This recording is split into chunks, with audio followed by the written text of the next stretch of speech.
Revolution Radio.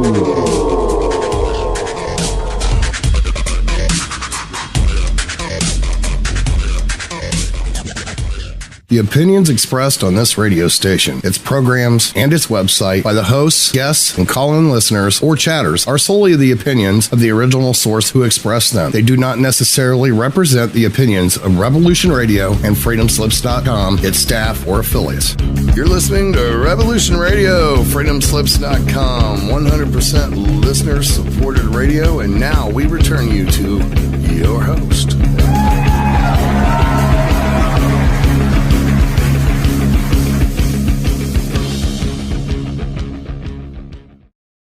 Good afternoon and welcome to Whistleblower Nation. My name is Ella Free, and this is our second podcast of Whistleblower Nation, and I couldn't be more grateful to be working with such an incredible group of people here at Revolution Radio. Everyone has been very warm and inviting and helpful to me, but please bear with me through any technical glitches, as we've already experienced, and hiccups that may occur today. And I want to say thank you, Thomas, for producing the show today. So I guess what I want to do is talk about the meaning of the word whistleblower. In a country where speaking the truth is sometimes regarded as treason, I have the utmost respect for people who stand up to injustice. A whistleblower is a person who makes public disclosures of wrongdoing, corruption, and crime.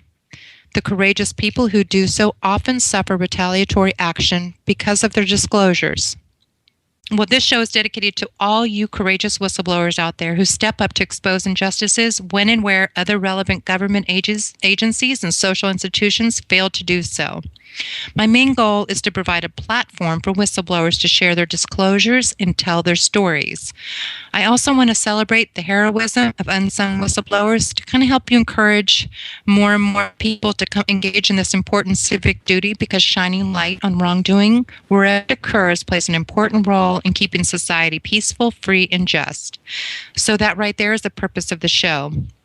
And today, we have NSA whistleblower Karen Stewart on the show. Before we get started, I'm going to tell you a little bit about Karen Stewart. She was born in the late 50s to an Air Force officer and his wife. She lived all over the country and in Germany during her father's career. She had a strong interest in foreign languages and art, so she got the equivalent of a double major at FSU in German and Fine Art. When she graduated college, she applied to the National Security Agency to work as a linguist. And what she did was basically translate and report foreign material of interest to the government. And after a stringent background check, she was hired in 1982 by NSA. During this time, she lived in Maryland with her husband, and she worked at the NSA until 2010, when she was railroaded out of NSA just 2 years before she could retire with her pension, because she had dared ask the Inspector General to investigate a matter involving work credit and promotion theft. She moved to Florida in 2011 to get away and wait for the lawsuit, an appeal to forbidden retaliatory firing, to be adjuncted by the Judge Lawrence Gallagher at the Equal Employment Opportunity Commission in Baltimore. After all of this, you became a target of the country, and that's after so many years of working for the country itself. And I just want to say I'm lucky enough to call this courageous woman my friend. Thank you, Karen, for agreeing to come on the show. And I guess I wanted to ask you really quickly, how many years did you work for the NSA? Well, it was just a little bit over 28 years. Okay, that's a long time to be all of a sudden be it is. Considered a terrorist in your own country. So I guess one of the things I wanted to do with you, Karen, is talk a little bit about the history of the NSA to people who are not familiar with how they work, and just a little history to kind of educate the listeners on this. Okay, well, let's see. I would say that I graduated from Florida State. I was sitting there thinking, what am I going to do with a German degree and an art degree? The animation studios were cutting down on what they were doing due to downturn in the economics of the country. And so I started looking at the foreign language aspect. And an uncle who was still in the Air Force suggested that I try applying to the National Security Agency. Now, at that point in time, 1982 or so, people really didn't even know it existed. And they liked it that way. They would nickname themselves the No Such Agency because they really discourage people from talking about their existence and anything about them, actually. So I will say that they came out of an effort by the Army and the Navy from World War I to intercept communication intelligence, which is called comment. Now, during World War I, the military was starting to intercept radio transmissions because that's when radios came into being as an effective tool of the military. And from there, you split into the Army and the Navy conducting intercept of radio frequencies, and that went into comment, and then it went into also intercepting electrical signals, which is non-communications, and those two things combined to be called signals intelligence, which is SIGINT. And so eventually, through all of these machinations between Army, Navy, State Department, the NSA came about in about 1952. And they were chartered with intercepting foreign communications that would be of interest to the United States. And they also were told that they were not ever, under any circumstances, to intercept anything having to do with an American, nor even a foreigner on American soil. So if you had, let's say, person of interest 1 who was in Europe talking to person of interest 2, and they both were foreign, that was fine. You could intercept their phone calls or anything else that you wanted. But if you had a person of interest who was a foreigner, and he ended up talking to an American in Europe, then you had to get rid of everything that the American said. You could not listen to him or her. You could not record anything about their side of the conversation or the mail or anything else that you may have intercepted. So it was very strict. And they also said that if that foreigner who, let's say, was a known terrorist, even if that foreigner came, who might come to the United States, step 1 foot on American soil, NSA could no longer, by charter, listen to him or intercept anything that he was doing. So they had to turn that over to the FBI. They had to show the FBI that there was some interest in this person.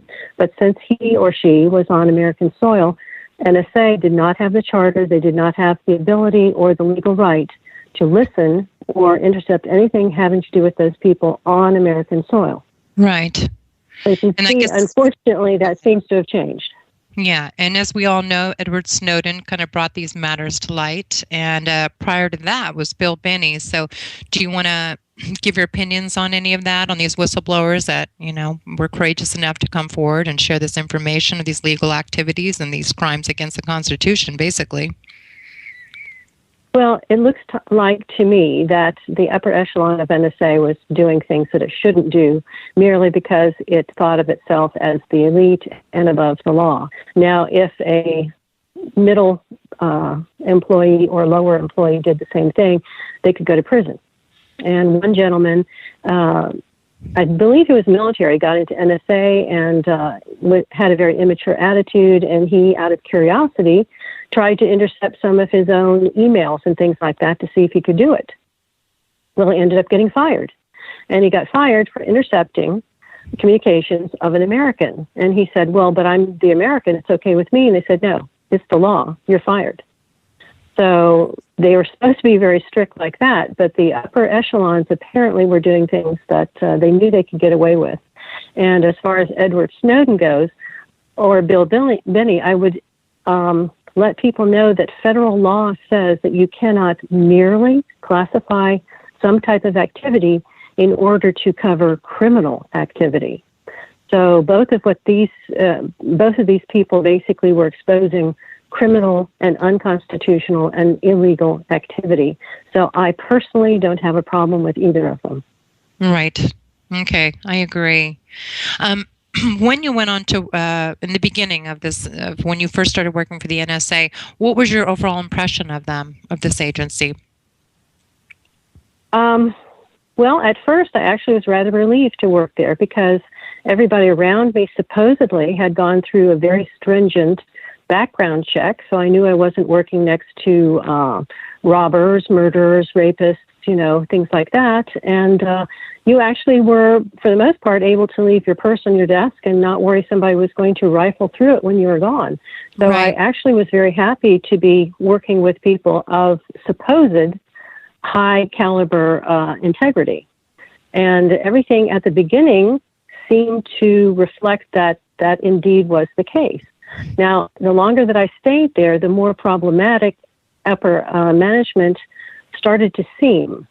Things were going on where somebody was going to reward a friend, a crony, a girlfriend he shouldn't have at work because he was married with other people's work. Or in fact, a friend of mine came up with a project, and she did all the footwork to it. It got started. It got great results. And just before the project ended and everybody was supposed to get awards and recognition, et cetera, she had her branch chief come to her and say that somebody above him had requested that since she did such a great job that she move over to another area and start another project. And she said, well, I'd rather do that after I complete the project. And they said, no, we want you to transfer now. And so she very reluctantly transferred over.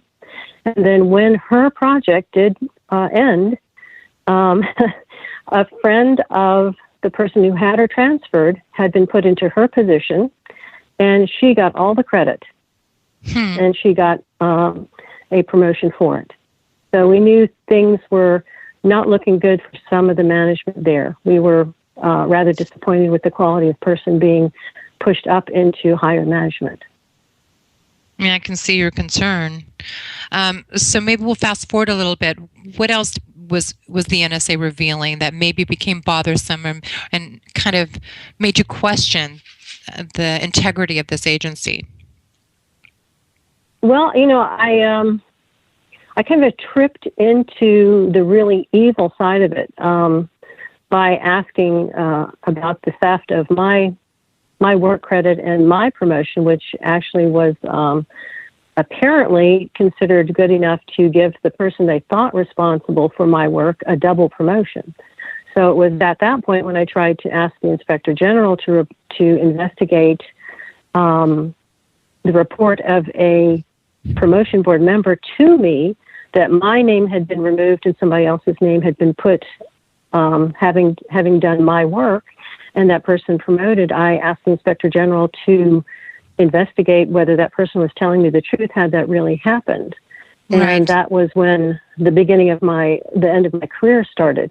Now, other things that were starting to get to me was a kind of a campaign of we're going to have communication superiority, blah, blah, blah, blah. And it seemed to me over the top.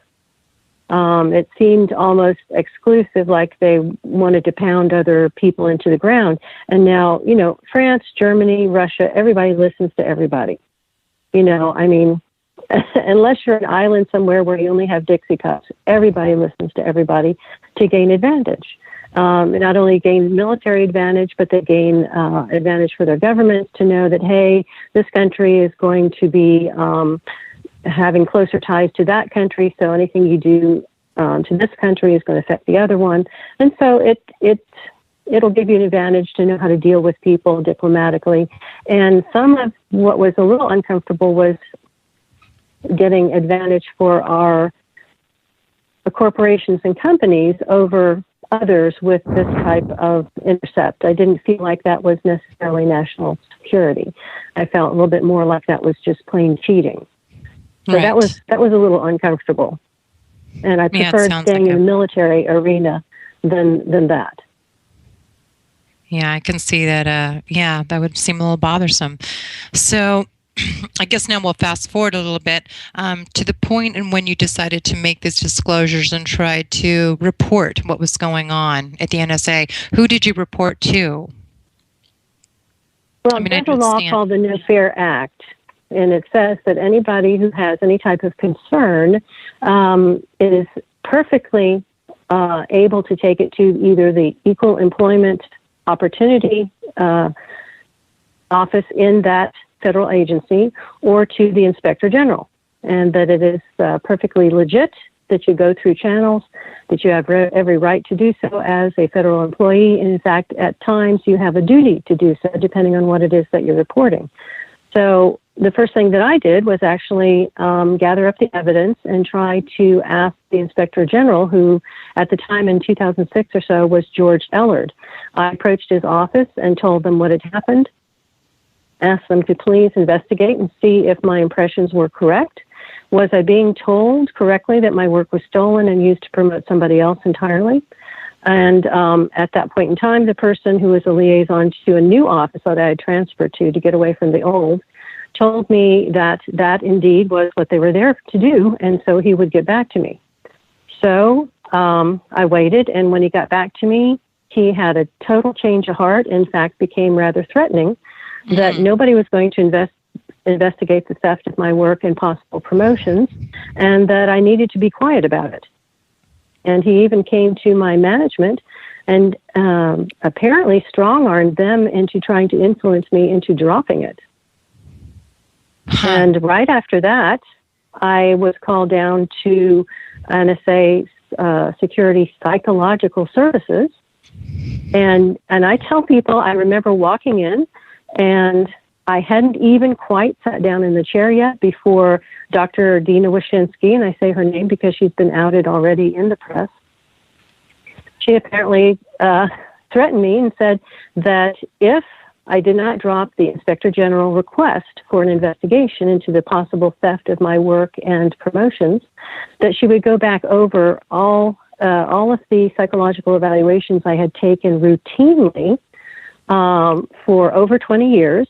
And even though I had passed all of them handily, she said she would find a problem if I didn't be quiet. So this was quite dishonest and unethical. Well, what was your thinking at that time, and how did you respond to this? Well, I was furious.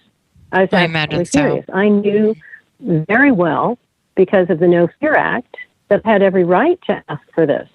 And I had indications that this indeed had happened. So I was, rather outraged that I was being threatened illegally. My reaction at that point in time was to indeed confront her with the truth. And I told her, I said, and that was 2006, and I said, first of all, in 2005, I had had a baseline psychological evaluation with the former head of NSA Psychological Services, and he had pronounced me one of the healthiest people mentally and emotionally he had ever met. And this is what I told her. I said, if you go back in my records, this is what you're going to find. So if you want to say that a year later that suddenly I'm imagining this, I said, well, good luck to you, because it's not going to happen. Right. So she at that point demanded that I take another psychological evaluation, and I did, and she got it and graded it. And I said, well, what have you found? And she was very angry, and she said, well, it says that you're normal. And I said, yes. And she said, well, I'm going to put down that you cheated. And I said, how do you cheat on a psychological evaluation? I said, that's like accusing somebody of cheating on a blood test. So, right. We had some contentious meetings, and she ordered me to come back, 2 or 3 times because of my obvious paranoia that somebody had stolen my work. So those sessions did not go well. And I think what they did was evaluated me and said, oh, crap. We're not going to be able to do this to her unless we take severe measures. And so from 2006 to 2009, NSA Security stalked and harassed me. And I had no idea what was going on. I ended up looking up group stalking or things like that, and I ran into an article or actually a book written by a gentleman who called it Cause Stalking. And he talked about fringe groups who were operating gang stalking groups based on the old German Stasi or secret police protocol called Zersetzung, and that is called no-touch torture. The German word really actually says, it talks about, it means a disintegration or a dismantling of someone's life. And so it means a total destruction of every aspect of somebody's life. And they used to use that in East Germany, I think in the 80s, to totally destroy dissidents without having the populace be able to say, hey, you went in and murdered this person.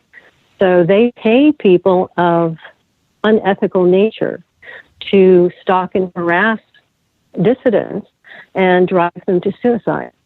So it had a long history, and I found out that KKK had used that, and this has been used in the past. Also, I was told that it was used by mafia. Well, I'm just curious. This type of thing has a long history. I didn't mean to step on you there. What other dissidents do you suspect were also targeted with this type of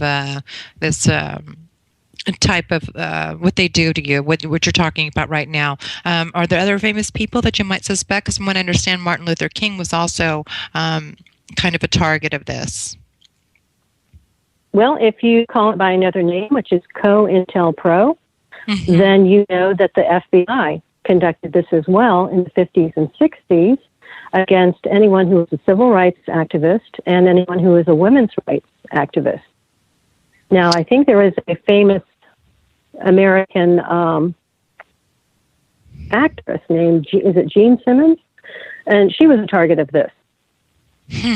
And so there are a lot of other people I'm sure were targeted. In fact, in 2009, when I was trying to find out more information, I ended up talking to Siobhan Gorman of the Wall Street Journal in Washington, D.C., and she said, you know what, your story sounds like the story so many of my friends or journalists have told me about NSA stalking and harassing them using their security personnel because they didn't like the story they were either investigating or had written.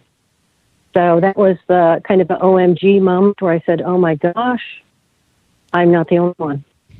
Right. And so I ended up talking to other people at NSA, and they put me in touch with several others who had been stalked and harassed as well, to include a man who had tried his best before 9/11 to report it to all of the authorities who needed to know in order to stop 9/11 from happening.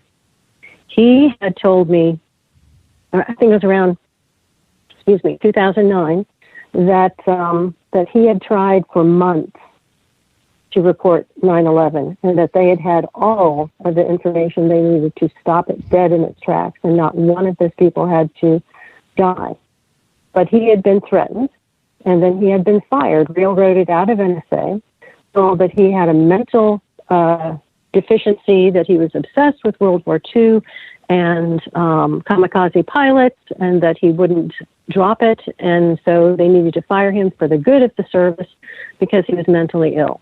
And he reported to me that he was stalked and harassed for almost 10 years by NSA Security. He was an unbelievable linguist. He had mastered 12 to 14 different languages and dialects, which you just don't find. I mean, that is pure genius. And they stalked, harassed him, and fired him, and then they kept him from getting a decent job commensurate with his brilliant talent for almost 10 years. And then he said they came to him and said, if you shut up about 9/11, we'll let you live and we'll let you get a job that befits you, basically. And so he told me, he said, Karen, he said, I'm telling you this story once, and then I'm never speaking of it again. Wow. That must have been so very shocking. Heavy stuff. That's shocking. Yeah. It's just so hard to comprehend that our own government can do this, especially to the people that are serving, for the country. It's just shocking. When I first learned about it, I couldn't believe it. Were people aware? Some people assume that the NSA is aware of all these type of tactics that are being used, but you yourself know that is a fact not to be true. Because I've heard also it's so compartmentalized. So, it's a need to know basis from what I understand from department to department. Is there something like an underbelly of the NSA? Who do you think is, planning all this? Who's orchestrating all these events? Well, I will tell you, in the 1990s, after the Congress decided that when the Iron Curtain fell, that everything was hunky-dory, bowl full of cherries, we didn't need NSA. So they sent somebody called General Michael Hayden into NSA in the 90s, and he was told to eviscerate NSA. The world is just a bowl of cherries. We don't need NSA anymore, so we're going to basically bring it down to a bare skeleton organization, and we want you to get rid of as many analysts as possible. Well, they started in on a campaign where if you were anywhere near retirement age, and heaven knows if you're above it, they started harassing you by phone, telling you when you're going to get out, when you're going to get out, when you're going to get out. And, certain people, maybe they can retire at that age, or maybe they have other obligations, like they have kids to put through college. Maybe they can't get out at 55.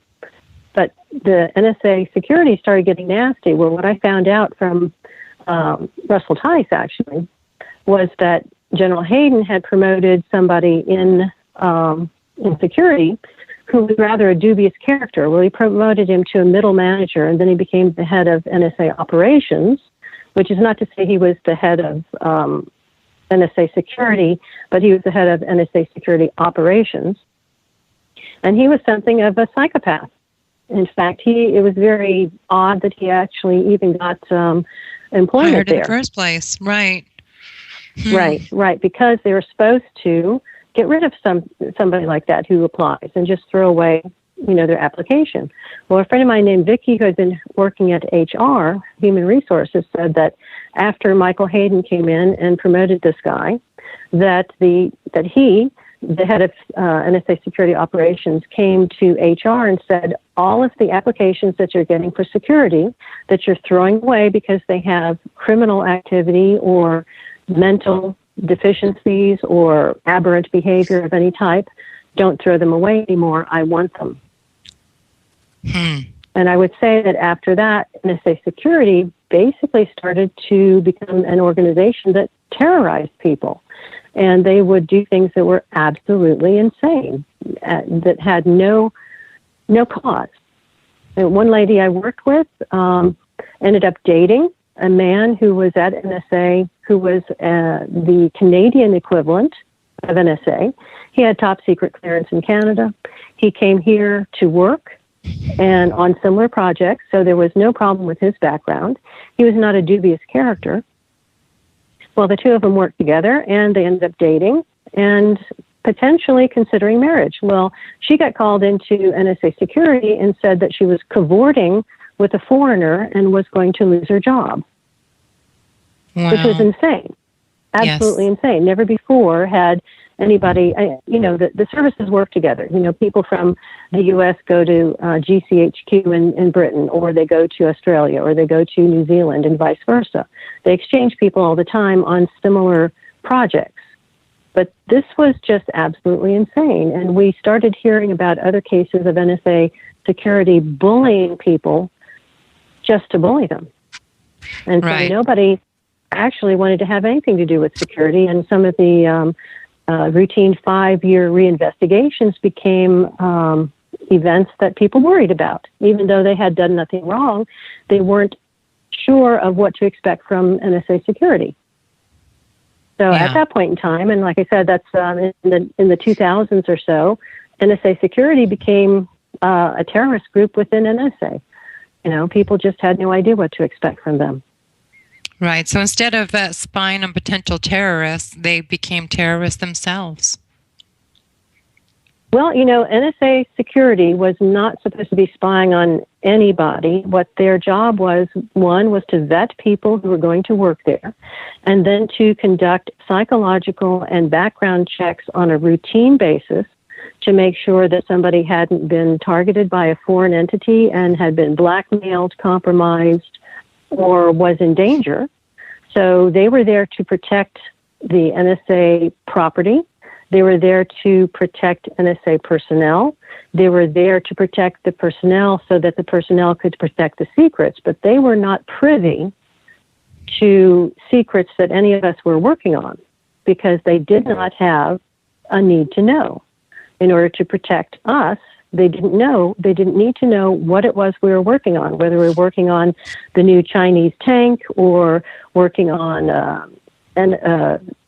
Russian submarine capabilities or diplomatic relationships between Cuba and Argentina. It just wasn't theirs to know. They didn't need to know it, so they were not supposed to. Wow, that's just so hard to even comprehend. So maybe we can go back to a little bit about the targeting that you have been experiencing. So what were some of the first signs that you saw that you knew, other than what you were told at the agency, some of the conversations you were having, what started to happen outside of the agency that you knew something that you've become a target of the government? Well, before I actually went to the IG, I'd start asking questions about the stolen work theft and the stolen promotions. And then all of a sudden, one of the people who was involved in stealing them accused me of leaking a newspaper article that I'd never even seen or heard of. Well, at that point in time, I do believe that NSA Security came to this woman and told her to accuse me because she screamed the accusation across the office. And NSA Security called me in for a polygraph. And for years, NSA had told their polygraph examiners to start to wear clothes that were not so formal. You know, they had ceased wearing suits because people would get the white coat syndrome, get nervous, and then they'd have to give them 2 or 3 polygraphs instead of one, and it cost them time, it cost them money, just because people were nervous. And so everything had gone very casual. But when I got called in for this polygraph concerning the accusation screamed across a room that was meant for somebody to call in and say, oh, we've got a problem, to trick somebody into reporting me very obviously. I went to the polygraph, and the gentleman in the hall before we went into the room started to scream at me. Well, you don't do that if you want a polygraph that reflects the truth, because polygraphs are based on adrenaline.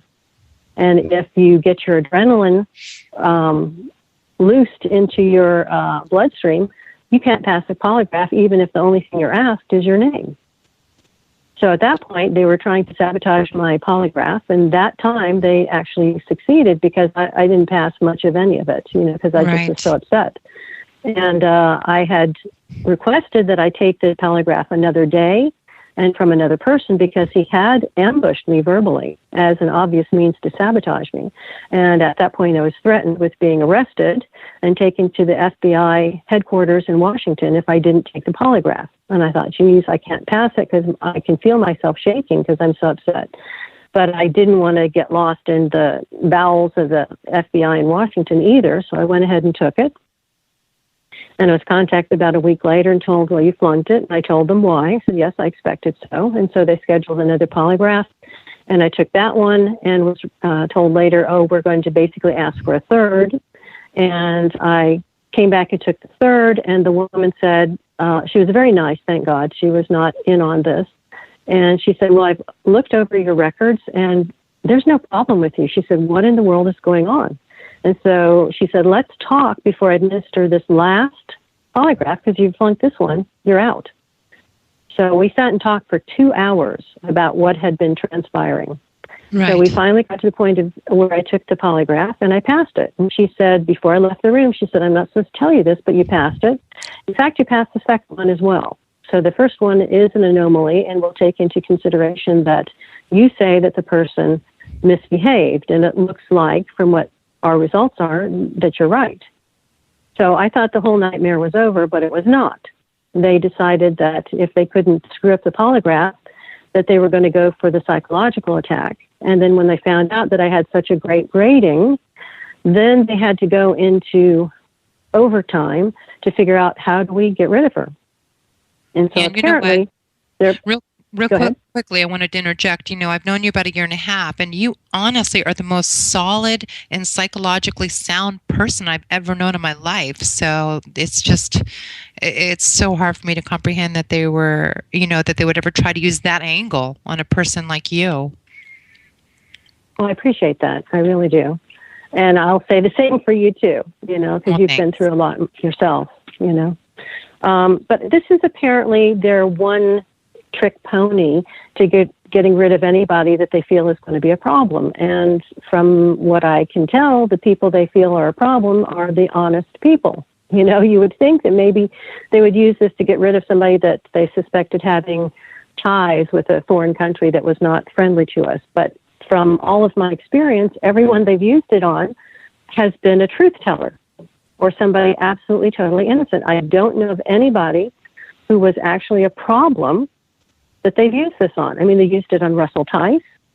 And he was trying to alert them to the fact that there seemed to be a mole inside of NSA that had connections to communist China. And he got basically kicked out the door. So this is highly suspect in regard to NSA security.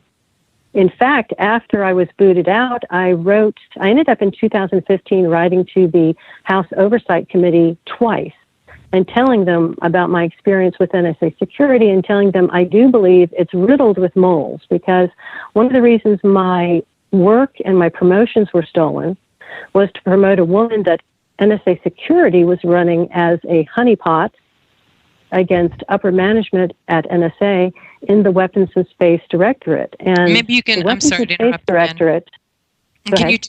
For the people who are not familiar with this, maybe you can kind of give a definition of what a honeypot is? Okay. That is a woman who is willing to sleep with anybody for whatever reason she's paid to. Mm-hmm. Now, what it turns out to be, after talking to other people, is this woman was sleeping her way through the Weapons and Space Directorate where I had been working in order to compromise the management of Weapons and Space, which, as you can imagine, is one of the most important directorates in regard to national safety and security. You don't want other foreigners to have the key to the missile codes or anything like that so they can turn them off before they launch missiles. So this is highly sensitive, even more sensitive than any diplomatic or any other area. So this woman was sleeping her way around NSA Weapons and Space in order to blackmail these men.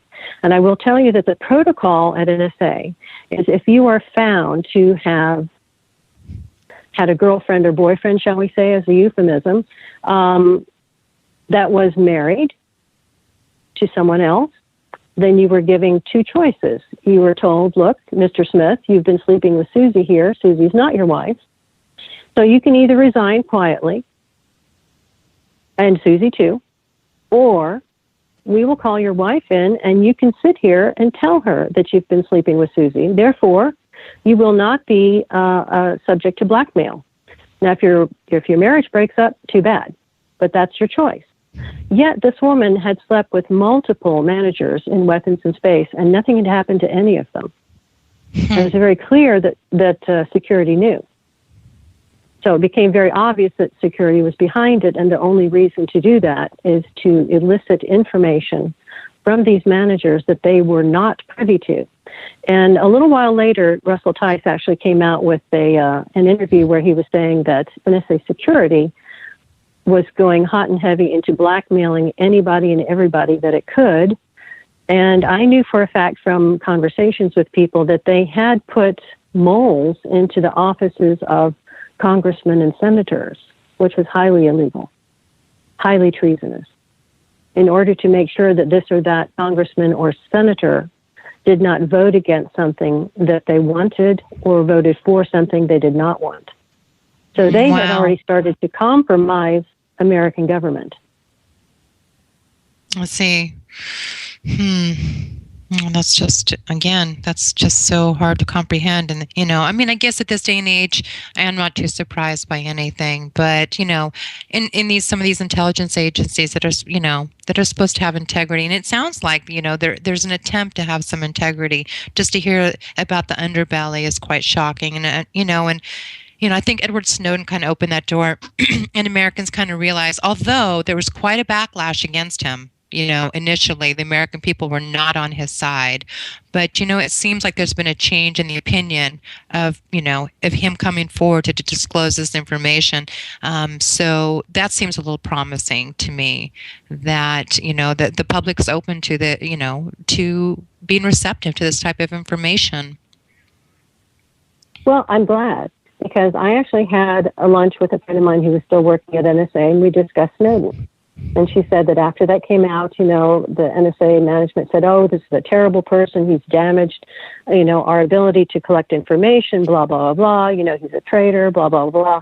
And I said, okay. I said, well, what avenue did he damage? And he said, I know you can't say outside of work, but you can give me a generality where I know because, you can say, hey, he damaged things for A group, blah, blah, blah, or B group, or, so I would know what she's talking about.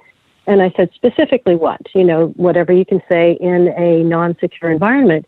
And she couldn't even begin to tell me what specifically had been damaged. She couldn't even say, oh, he damaged our ability to collect against Cuba. He damaged our ability to... She just couldn't.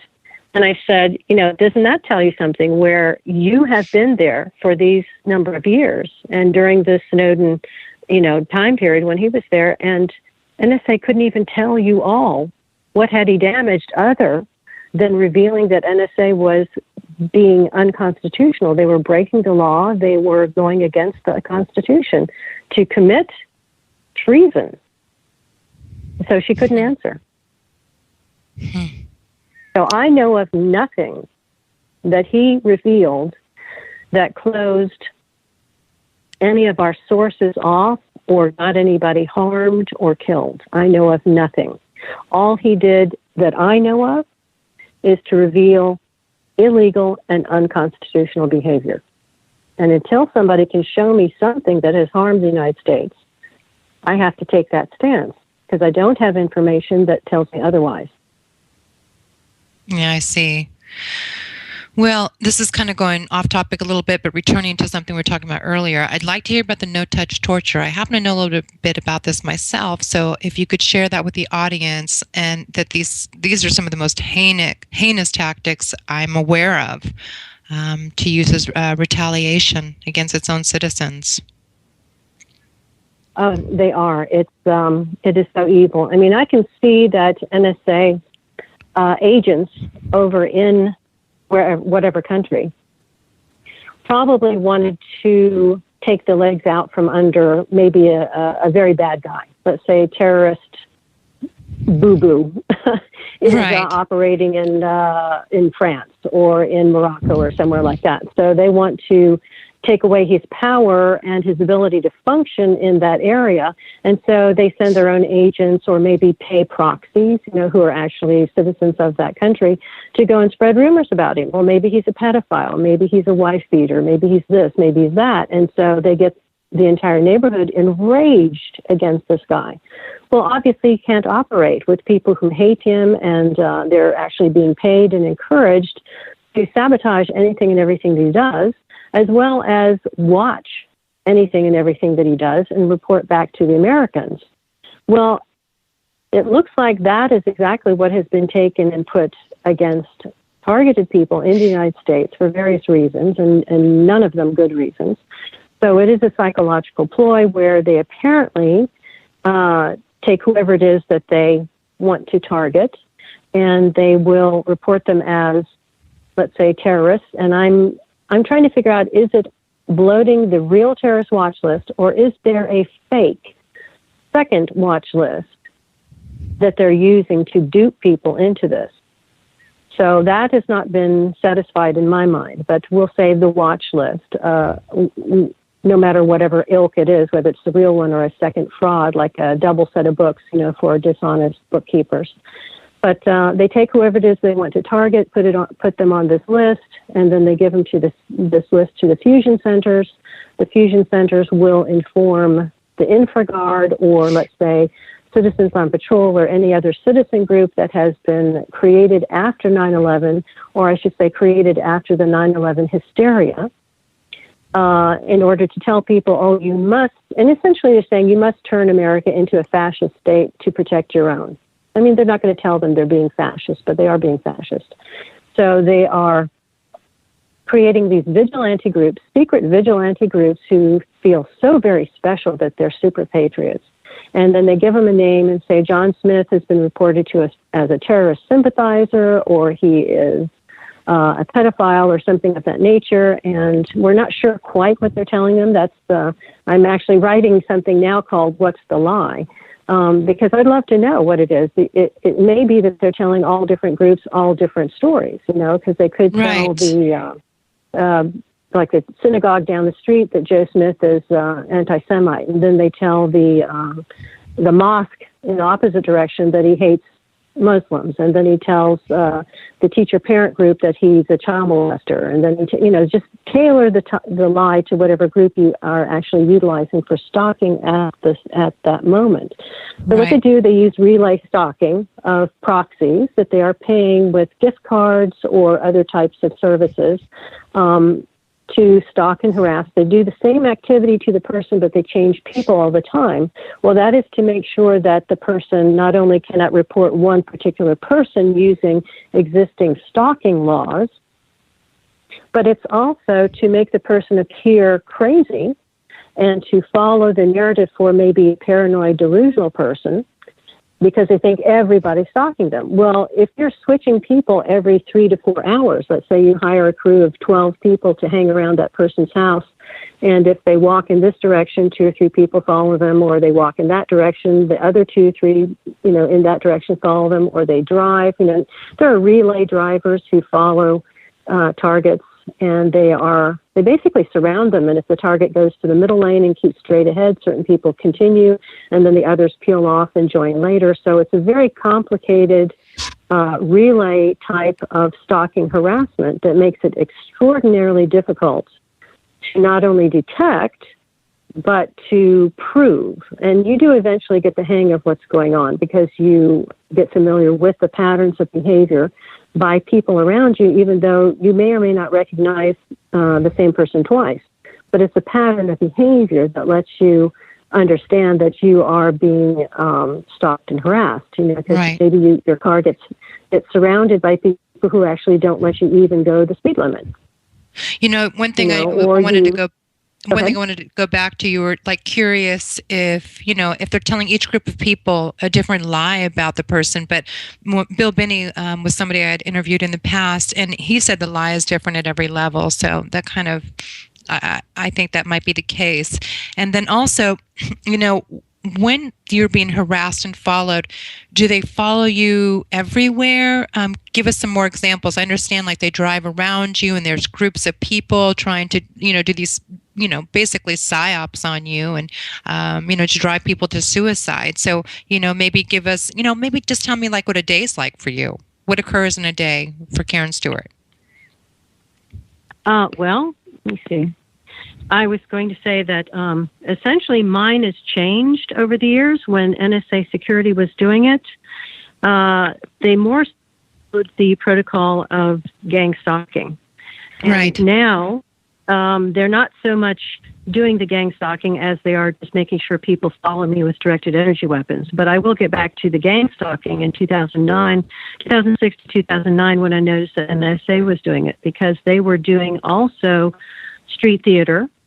They would have somebody walk outside the house that you may not necessarily have noticed, except for the person walks back and forth, back and forth, back and forth, only in front of your house. And, when somebody is traversing the street back and forth, 5, 10 times, and going only 2 or 3 houses one direction, then 2 or 3 houses another direction, you do tend to notice them. And they may stand outside across the street and yell things that indicate that maybe that they've heard something you talked to your husband about. Let's say, oh, I'd really like a swimming pool, and then this person is across the street yelling about swimming pools.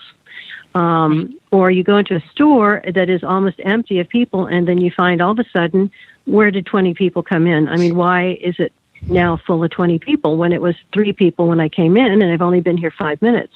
Or you go to a restaurant, and like my husband and I would, every Saturday, we would go out to a restaurant to eat lunch at about 11 o'clock so that we would get away from the lunch crowd. And we would either be the first people there or maybe the second, people there. And then when I was starting to get stalked and harassed, I know my husband would even notice, he said, why are all these people out so early? We come to a restaurant and now it's all full. And I said, well, let's try something. And I wrote him a note the next Saturday, and I said, let's talk about going to this restaurant, but we're going to go to that restaurant. So we did that. And when we got to the second restaurant we had not named, it was empty. Within 15 minutes, it was actually full to capacity, which it never was at lunchtime.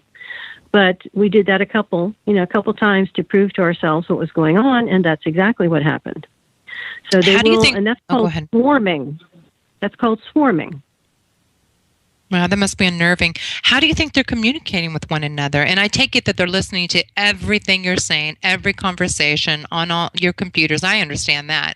Oh, absolutely. Yeah. So do you know for a fact how they're communicating? Do you have some theories or some ideas? I know a lot of times in this world we have to speculate what's going on. So what is your belief on how they're communicating with one another? Well, let me plug this back in. It came out. I would say in 2006 to 2009, I had indications that the house was bugged. We had been broken into, and there was a very strange noise that was emanating from somewhere in the house between midnight and 6 a.m. And it was a kind of a do-do-do-do-do-do-do-do-do electric sound. And I thought, I've never heard that before. What is that? And it was never really at the exact same time. It's not like it was always at 2 o'clock in the morning or around. It could be 6 minutes after midnight, or it could be 10 minutes before dawn. So I ended up talking to Russell Tice, and he said, oh, yeah, that's a burst bug.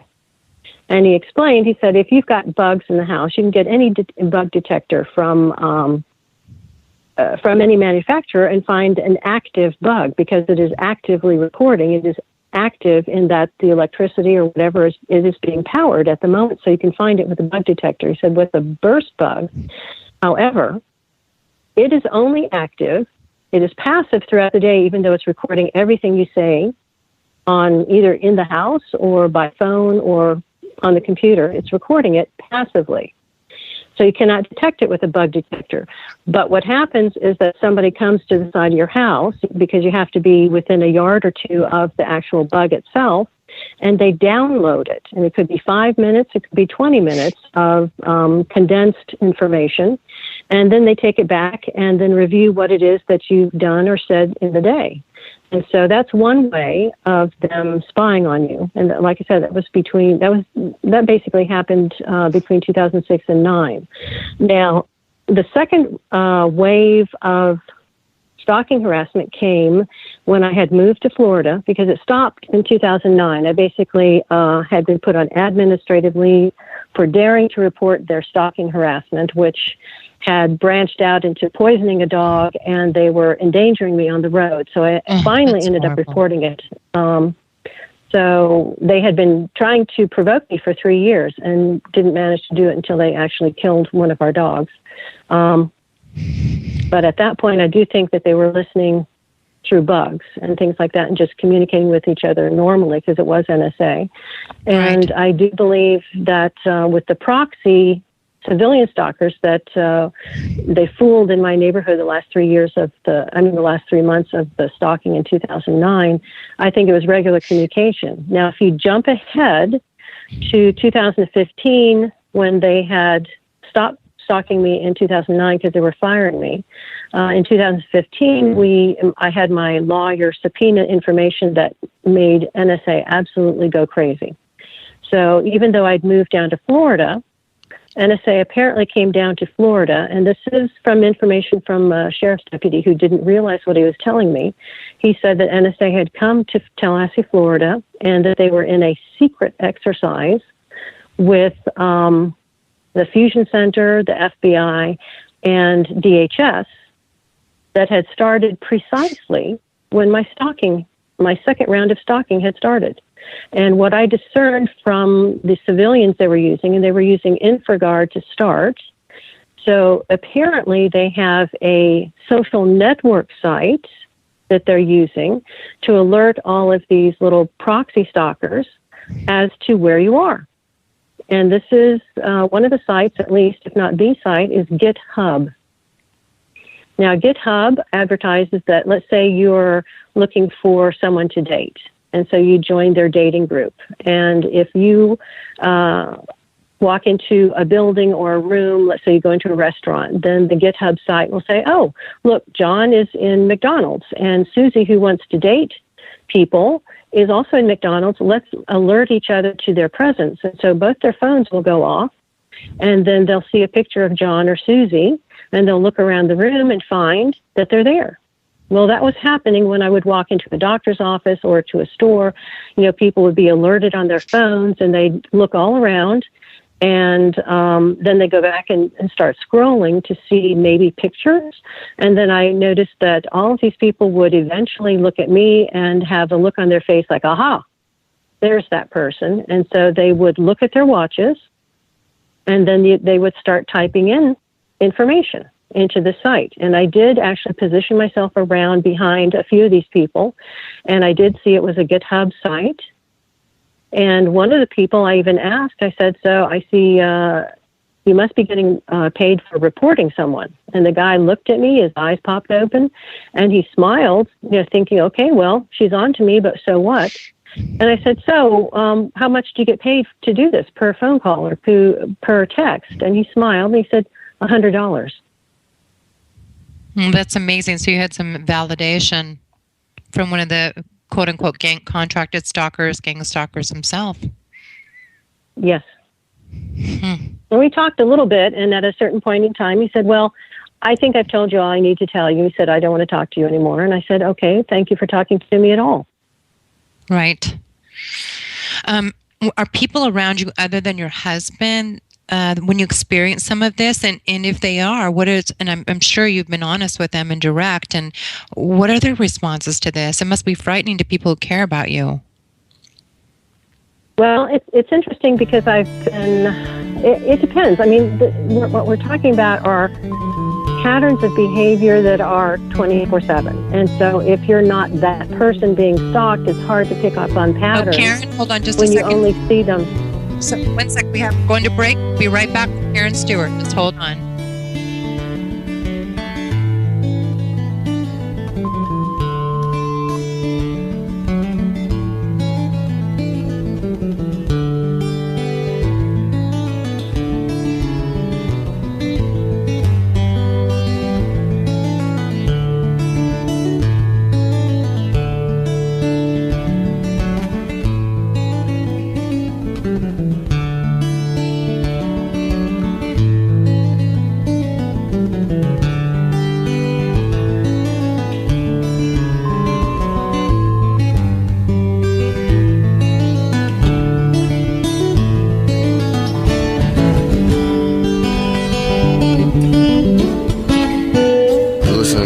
Radio at freedomslips.com, and we'll be right back after this message.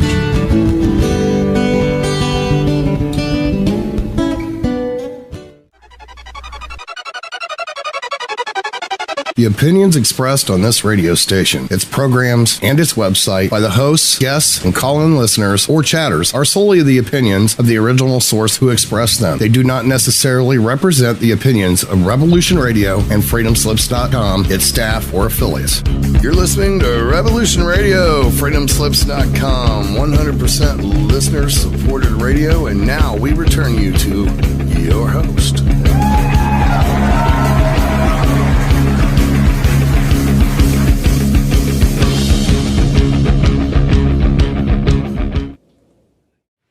Hi, Karen. Welcome back. So, as I was about to say, we're here with Karen Stewart, NSA Whistleblower, and let's pick up where we left off. All right. I believe we're talking about the GitHub site. Yes, and I had just approached a stalker, and they had, I noticed in Florida, in Tallahassee, they had the active stalkers that basically had schedules that they followed you by. Maybe somebody was following you 3 hours a day or 4, and then they switched people.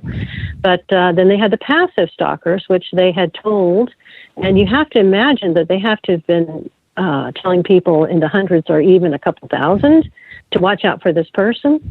So I would be going places and noticing that people would get notifications on their phones that I was there. And so it had to be tied actually to my phone, setting off theirs. And one of the people I'd asked, about making the call in to report my whereabouts. And he slyly realized I was on to him and then bragged that he and other people were getting $100 per notification. And right. I did ask him, I said, does it bother you that perhaps the person you've been told to watch is a totally innocent person who hasn't done anything wrong? And he thought about it for a split second, and then he smiled again. He said, no, it's money. He said, nobody cares. It's just money. Yeah, that's some of the responses I've heard. Mm-hmm. Yeah, so I'm with you in that there are several echelons of people. The people who are in Enfergard or the Citizen Corps are the ones who think that they're patriotic-minded and that they're doing something for their country, despite the fact that for some odd reason they have no problem trampling your civil, human, and constitutional rights for their safety. Yeah. Now, the other people below them, of course, don't give a hoot whether you're guilty, innocent, or in between. It's just money. It's American greed, I guess. People do just about anything for money, as we both realize. And I guess I think that I am sorry to see it. Yeah, it is sad. It is very sad. We need to kind of go back to the values of America, and that's freedom and integrity. And of course, it is about capitalism as well. But we need to, I think, upholding that Constitution, which is being violated on every level, not just by the government, but, all these subversive groups that are doing this to us as well. So I guess, I think the other thing we were talking about before we went off air for a minute was your family and friends, what they think about this and what their take is on this. Oh, yes. Well, in Florida, when I was living there, my husband was still in Maryland working because he had a few years to go to retire. And I decided, what the heck, let's go to Florida, get away from the nitwits in the neighborhood who had stalked and harassed me based on lies. And so I ended up staying with my elderly parents in Florida for half a year and coming back to Maryland. And I'm sorry to say, when the stalking harassment in Florida didn't seem to frighten me away from dropping my lawsuit against NSA that's at the EEOC, they started hitting us with directed energy weapons. Now, my parents are in their 80s. Yeah, so it's obscene. It's absolutely obscene.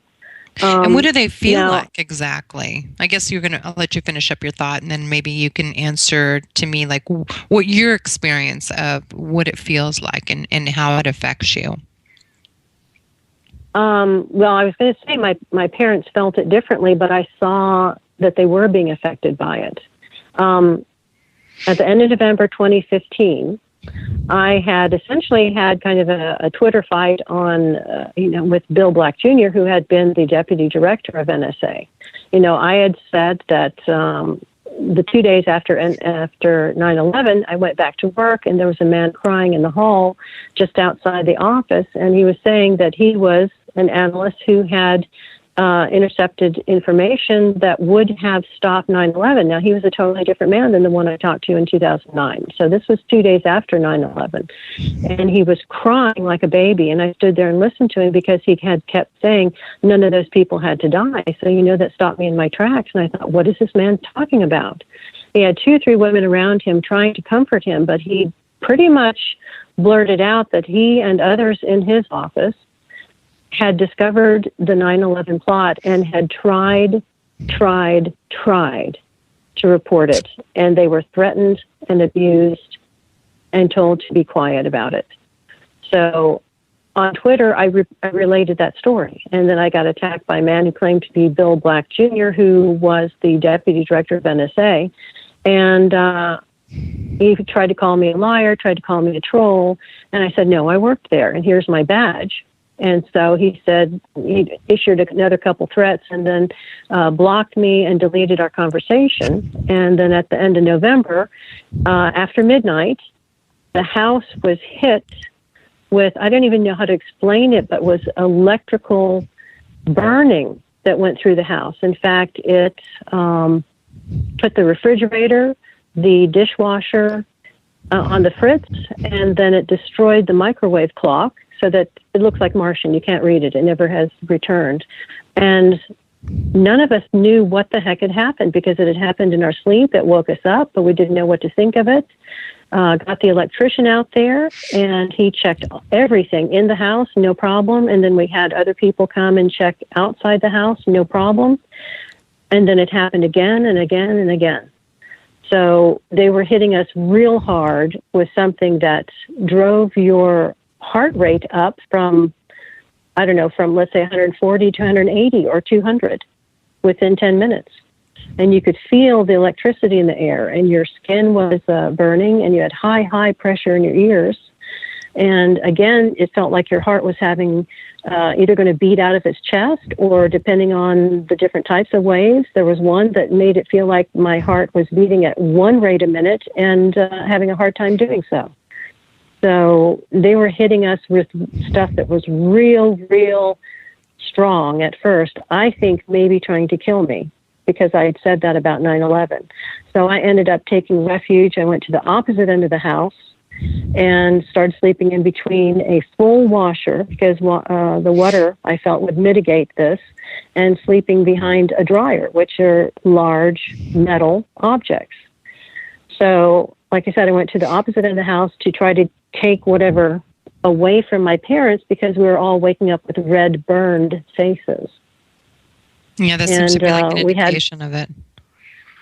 Mm-hmm. Wow. Yes, it's called radiation dermatitis, frankly. How long do you think that these, control weapons have been in use? Oh, well, I would say that they've been working on them in one shape or another for my lifetime, and I'm starting my 60s. So I think to some degree or another, I mean, Nikola Tesla basically was the one who started figuring out how to make this type of technology, which I don't really think he had it in mind as weapons. But I think that after he died, people went in and took all of his papers and decided to keep that from the public and just use it as weaponry. So he was a scientist or inventor in the 1800s. So this has been in the works forever. And I think it was last time they talked about it publicly on TV was the 1970s. And then apparently the deep state decided, no, let's not tell the public about these kinds of weapons, because they might put pressure on the politicians to say, we're not developing this type of weapon, and take it out of our arsenals. And I think they decided that these things were wonderful assassination weapons, not only for foreign leaders, but for anybody inside the United States who seemed to stand against their agenda. So there are several mysterious deaths that I would question as to whether they were induced by these types of mobile weapons. And I did learn from David Galbotz, who is a military intelligence specialist who's retired, that these weapons were made mobile quite some time ago. They can be put in a car, they can be put in a big handbag or a backpack. There are mobile devices, and if you remember reading about what was going on in Afghanistan and Iraq, they would call in people with directed energy weapons, and they would use them to aim against a building that they thought perhaps was full of enemy soldiers. In one particular incident, I remember them saying that there were enemy soldiers, Iraqi enemy soldiers in the building, and instead of going from room to room to room at a high cost to our soldiers, they basically took a sonic device and they aimed it toward the building, and the Iraqi soldiers came out of the building running and as soon as they could, and they had bleeding ears, eyes, and nose because of the sonic devices. Well, right. Sonic devices have been in the news again because they were used in Cuba, in Havana, against American and Canadian embassy workers. And that's a public story, which can really bring some attention that these weapons exist. And because the public seems to be unaware. And what a great weapon, and I'm being sarcastic, it's some, weapon that you can't see. It's like plausible deniability is built into every aspect of what the government and actually some rogue groups are also doing. This is it's like the perfect crime. I mean, sometimes I'll see something on the news and someone has a heart attack. What goes through my head, now that I'm aware of this and what goes on in our government, some official or some high level person who's retired and they've been known to, speak on things that they weren't supposed to, but they're older, so they feel like it's necessary to disclose this type of information. You hear on the news that they just passed away, and you do a little research and you find out that in some ways they're trying to expose something they were a part of. This Cuba incident has been very interesting, and it's given me a little bit of hope that it's an opportunity to educate, the masses that this is going on. And so, do you want to elaborate a little bit on that? Well, I would totally agree with you, because they did come out a few days later with some kind of feeble attempt in an article to say that psychologists are thinking, oh, maybe these people are just imagining this. But it basically fell on deaf ears, and they made themselves look like fools. But yes, if you want to get across to any official, just pull out the Cuba incident from the hat and show it to them. But also don't forget to tell them to research the microwave weapons being used against American embassy personnel in Moscow in the 1980s. Okay. Yeah, that's a good story. So these are not in fact, yes, and that shows the span of how long these weapons have been being reported. And I do believe there was another incident in the 1960s where the American personnel in Moscow were radiated. So this has been used on the fly for a very long time. So I think if you pull those three things out of your hat when you write to any official, that they may have to reconsider just blowing you off and saying, oh, ha, ha, invisible weapons, yeah, right. That was one of my next questions. One of my questions was, what, I know you're an activist and you're very passionate about these causes and trying to expose this. What have you done? Who have you reached out to, and what have the responses been, more importantly? Well, that's very interesting. I have personally about 4 psychologists who have stepped up and said there's nothing wrong with her, which I am planning to use, in my fight against this. And my next thing that I think I should do is get a PET scan, because a person with schizophrenia has a very definite PET scan formation, and the normal brain will not look like that at all. So if you want to prove that you do not have this, that might be something, if you have insurance, to do. But I participated in the tsunami campaign, and I wrote the emails to everyone that I could. And on my own, I decided, what the heck, I'm going to write an email to every single InfraGard entity in the entire United States. And I looked them up, and some of those entities are, they will have maybe a dozen people listed with emails, or maybe they'll have 2 or 3. And of those emails, 1 or 2 are FBI, because the FBI actually created InfraGard under George Bush. And so they are affiliated with all the fusion centers, but they do have an FBI element. So I took my own letter and wrote it and sent it to every single one of these InfraGard people I could contact. And the only response I got back was I got one from the FBI that was obviously a group email saying, it's been reported that somebody contacted you. We're looking into this to see if you're in danger. And I thought, wow, you people are stupid. Because if you see my letter, basically I'm taking them to task for attacking innocent Americans just for their own pride, and just to go about harming other people so they can feel good about themselves. So I've alerted these people, and I hope I get them thinking. I have tried to reach out to senators and congressmen and not been very successful, because the 2 states where I have lived, Maryland and Florida, do not have the best representatives, frankly. I have been told that my recent White House petition, that is still open to be signed, people, if you care to. I need 2,000 signatures by October 2nd so we can elicit a response from the White House. But I've been told that somebody took an interest in the petition, printed it out, and gave it to Congressman Trey Gowdy of South Carolina. But he is a constitutional bulldog, so I consider that a win. And I was contacted. I did the first contact. I contacted a retired naval commander who is not a targeted person, but I ended up sending him the repertoire of articles and interviews that I've done, and he wrote back saying, I know who you are, and I commend you. And so it looks like he is one of these people who is trying to help us by getting the country back to being a constitutional republic and not a dictatorship. So I look forward to further communication with him, and I sent him a few ideas that he might be able to help us with, because he frankly asked. So I have been one of those people who sent some of these petitions like memo to Trump, and I've sent them to various people. And sometimes I don't get a response, but that doesn't mean I'm going to quit trying. Because, I'm not a doormat. You people are not doormats. And from what I can tell, and I'm in touch with, now I have like 400 Facebook friends. And I kind of laugh because I've never known 400 people in my entire life.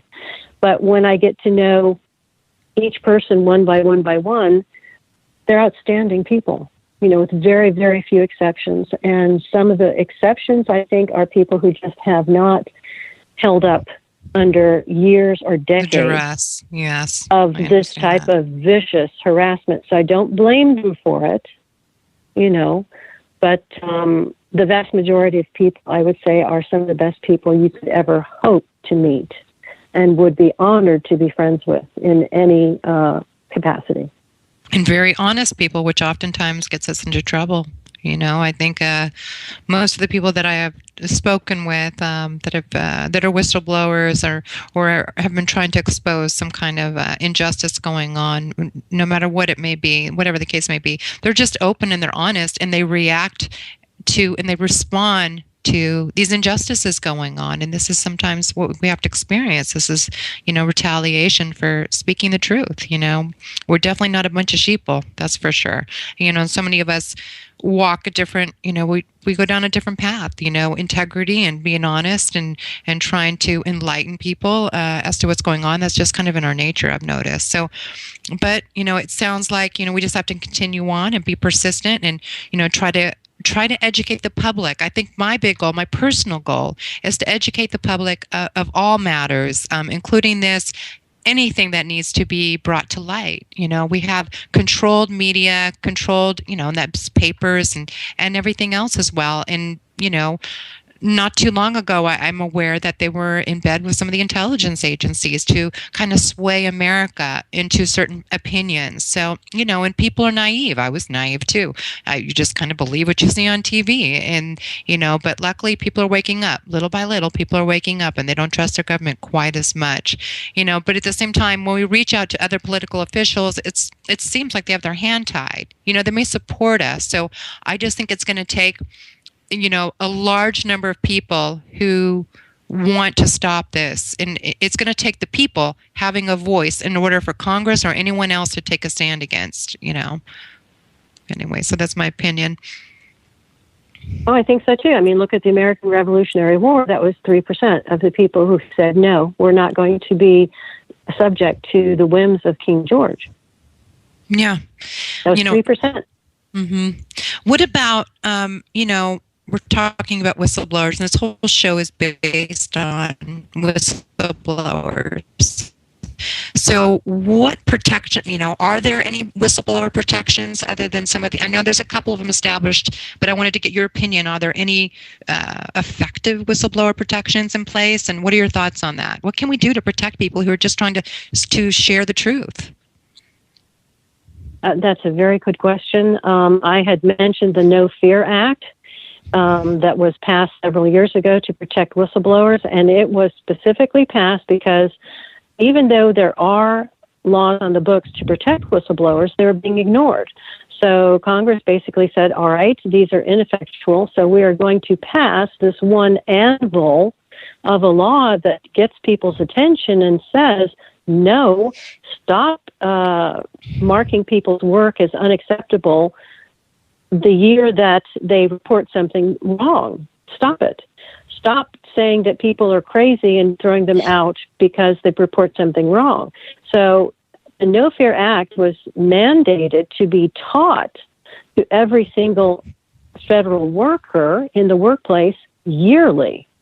You had to go to a class, learn about the rights that you had and how they were not supposed to be trampled, and then sign off that you had taken the class or the agency you worked for got in trouble. Well, that stopped them not one iota. Anytime somebody found something wrong and reported it, they suddenly attacked you with being paranoid and delusional. And I've said, isn't it amazing that some of these places, especially NSA or CIA, you go through such a thorough vetting to include a thorough psychological exam just before you even start working with them. They have to make sure that there's nothing in the world wrong with you. And then suddenly, a few years later, you get schizophrenia with delusions? I don't think so. But nobody seems to have caught on. This seems to be a dirty secret where they put a law in place, and then when they're told it doesn't work, they don't do anything about it. It's like, well, we did our part. We put up a law that looks good. What do we care if it actually works? And you know what? So, I just want to interject something. Do something. I used to work in the mental health field for some time, and I worked with some of the troubled youth. And one thing I know is, and they may have changed to resolve this, or to make it where they can use this schizophrenia. That's something that manifests in their 20s. That's not something that someone who's 40, 50 years old is all of a sudden going to be presenting with these type of symptoms. Right. But they ignore that. It's bothersome. It is totally impossible. It's totally impossible. What they're accusing so many people of is impossible. But they seem to forget that. And these are psychologists who work for the government who are forgetting this. Mm-hmm. Well, one thing I wanted to do real quick, I'd like to take a couple of questions before we end the interview.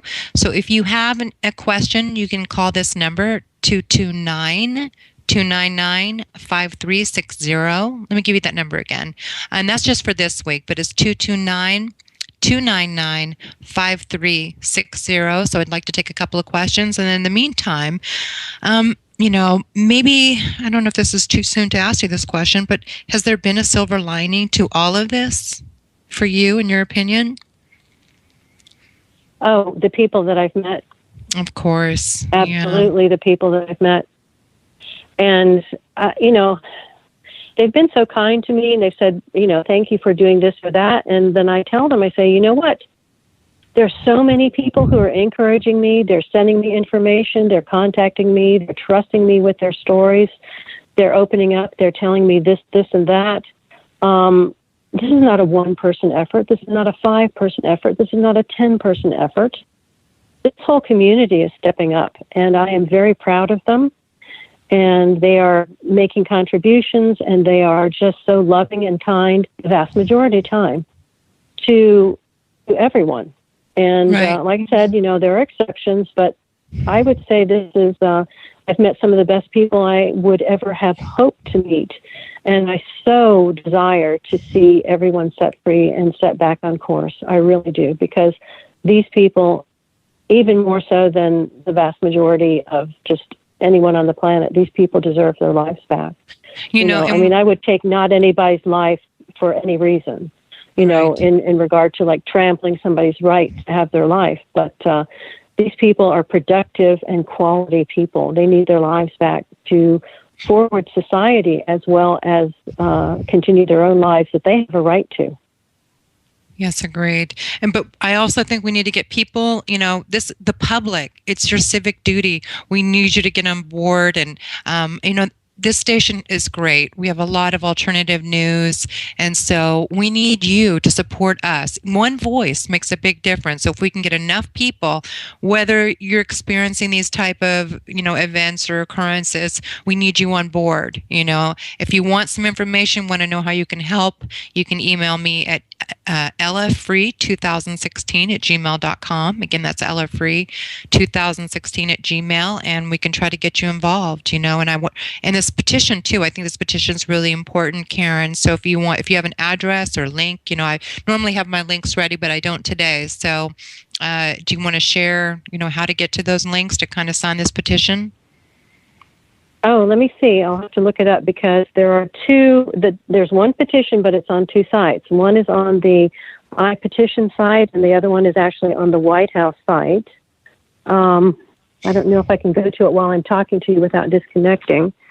So no problem. Or you can go to freedomfortargetedindividuals.org. I know that it's on that site. Freedomfortargetedindividuals.org. Just go to current action and events, and the links to the petition are there. So we appreciate anybody who is willing to stand up for your fellow, your fellow human beings, and it's so important. This is a country where we're supposed to be given the right to speak, and it's a country that was founded on individuality. Unfortunately, that's not what we're seeing. It seems like a suppression of individuality, and they're kind of wanting, the sheeple. It seems like that's, those are easy to control. The sheeple are easy. So, it's important, guys, that we get on board and really help all these groups and stand up for all the injustices going on. And if you don't do it, no one else is going to.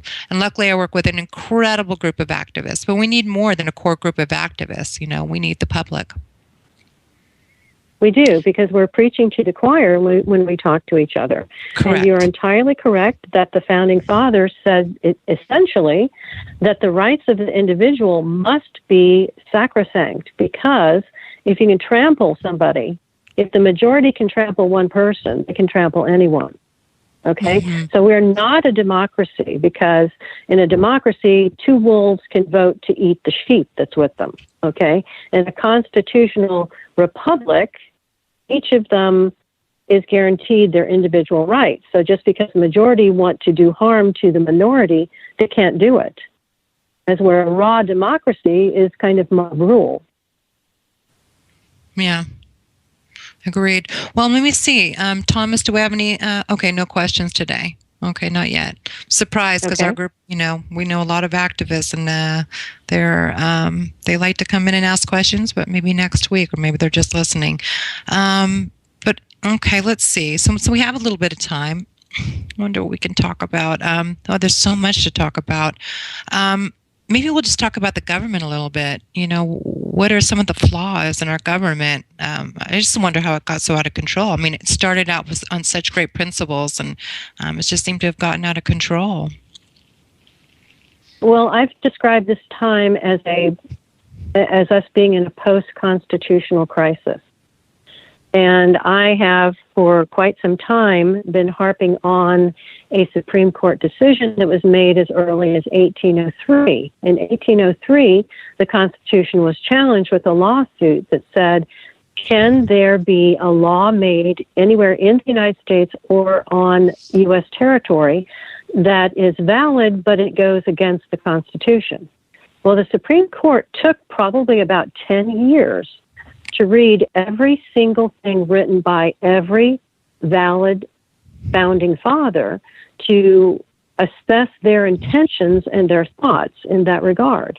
And they finally came up with a decision that said, no, if there is a law passed anywhere in the United States or on U.S. territory that is contrary to the Constitution, then it is void. So what we've got with the 9/11 crisis was a lot of laws that were passed that were supposed to be just for an emergency, and yet now, how many years later, they're still in effect. I mean, there is a law that says that the police can stop you for no reason whatsoever and search your car and search your person if you are within 100 miles of the coast. Well, look at how much of the country is within 100 miles of the coast. So this is an unconstitutional law. But if you bend to it, then it is law and you are making it part of society. But if you don't bend to it, then you can get yourself into trouble. So how do we combat this? And there is another decision, the Supreme Court decision, that I'm not sure if I have the name right or not. Norman versus Shelton or something like that. I may not have the name right. But in essence, I just found out about it. And in essence, it says that if there's a law passed that anybody with red hair can go and smack anybody with blonde hair and not be held accountable, this Supreme Court decision says no. You cannot hide behind a law that itself is unconstitutional. So guess what? What is being done to us is covered by both of these Supreme Court decisions.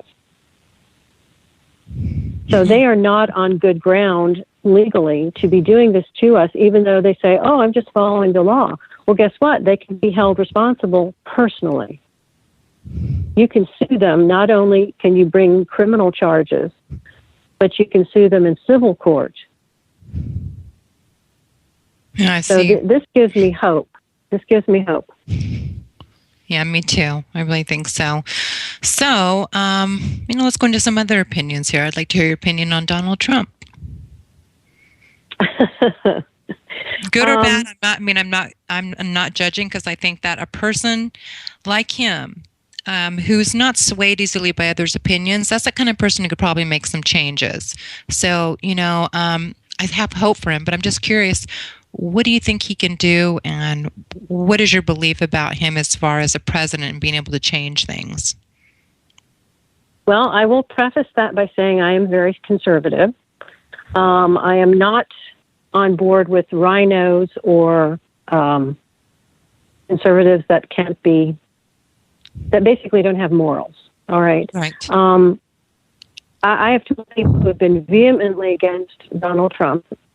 I said, look, what we've got here is regime change. I said, if you had elected Hillary, whether you like her or hate her, then more or less all the same people in government would have stayed. There would have been no change. There would have been no resignations from the State Department. There would have been no resignations from the Department of Justice.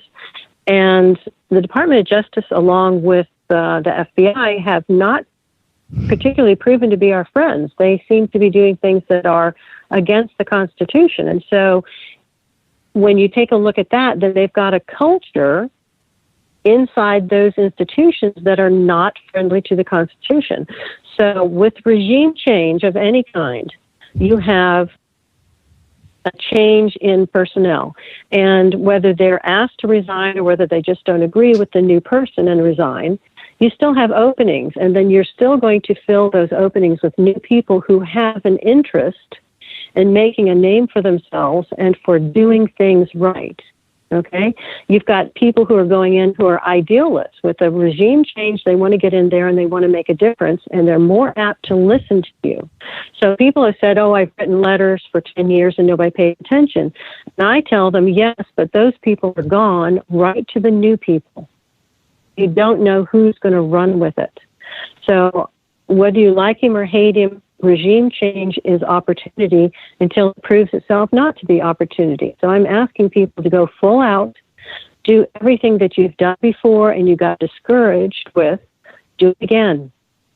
Because it's not going to, nothing is going to change for you if you sit on the bench and mope and say, oh, woe is me, nothing's ever going to change, why should I try? Well, if all of us do that, nothing will happen. It will never change.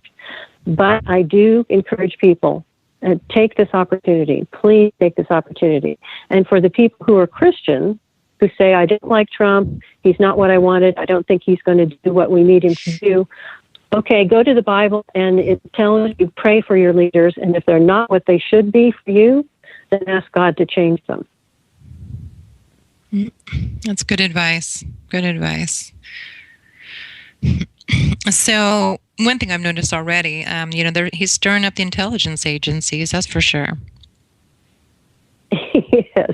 And I have to laugh because, this isn't really funny, but he's not under their thumb very obviously. And I think that's a good thing. I do too. And sometimes I think throwing a wrench into the spokes of a wheel that's taking over a cliff is not a bad idea. Yeah, I agree with you there. What presidents do you think might have kind of, what is the word I'm looking for, kind of allowed this to happen? Or do you think they're even aware? Do you think it's that compartmentalized that they're kind of unaware? I believe they don't know the exact scope of things. So I'm just curious when this all happened. And, I understand with the Bush administration, there was a lot of opportunities for our government to do things that was, against the law, and that things really changed during the Bush administration. But it seems to go back a little further than that as well. That's a very good question, because I agree with you in that I do tend to remind people that a new president can be presented with a project and say, hey, this is XYZ project. It protects the borders. It feeds babies. It, picks up stray animals off the street and finds them a home. And he'll say, oh, that sounds really good. I'm going to sign a continuance of it. And it doesn't do that at all. He may, and all presidents might be given a line of baloney as to what certain projects do. And the thing is, they're supposed to be able to trust their advisors. If they have somebody in there who's more so working for the intelligence community than the American people, the president could be lied to. So I think it's up to us when we know something is wrong to try to alert him with all of the means that we have possible, whether it's the White House email or just writing letters, because a volume of letters saying the same thing is going to make an impact. Now, I personally don't like certain presidents and certain administrations. I don't think they were honest, and this runs the gamut of both Democrat and Republicans that I don't like. So I would say we would have to go back rather far for me to pick out somebody I actually do like. But it's the honesty or dishonesty of certain administrations that I have a problem with. And I am not being partisan. I am saying that there are numerous administrations from both parties who have not served us well. And I think this type of thing flourishes under people trying to gain profit from this type of position anyway. They're so involved in self-aggrandizement and making money that they don't watch out for us. And that's what they should be doing. And I don't think anybody's watched out for us for a very long time. Yeah, agreed. Well, this interview's gone a little bit all over the place, but I'm just trying to think of what else until, I don't know if we have any more if we have any callers. So I'm trying to think what topic would you like to discuss? We still have about 20 minutes. Oh my goodness. Yeah, that's a long time. It's a long time. Russell Tice is an interesting topic. Go ahead. Russell Tice? A lot of these whistleblowers. Go ahead. Yeah, he's quite a gentleman, and he was very brave. I met with him for lunch a couple times a few years back, and he was telling me that some of the FBI, the new FBI newbies, they are training by telling them to go stalk him. So he actually is he's being a little cautious, but he has reported having some fun with them as well. And when I was just getting the gang stalking, here as well as Tallahassee, here in Columbia, Maryland, as well as Tallahassee. If it was only gang stalking, I kind of did the mind over matter business, and I played it back. I would pick up a phone, my cell phone maybe, and say, something like in earshot, "Hey Boris, the meeting, we're going to be, having a meeting at some kind of, far off place that would take a while to go through the woods to get to. And so, it's 3:00 in the morning, we'll meet you there," just in case these nitwits wanted to go trek out in the middle of the swamp at 3:00 in the morning just to discover that nobody was going to be there.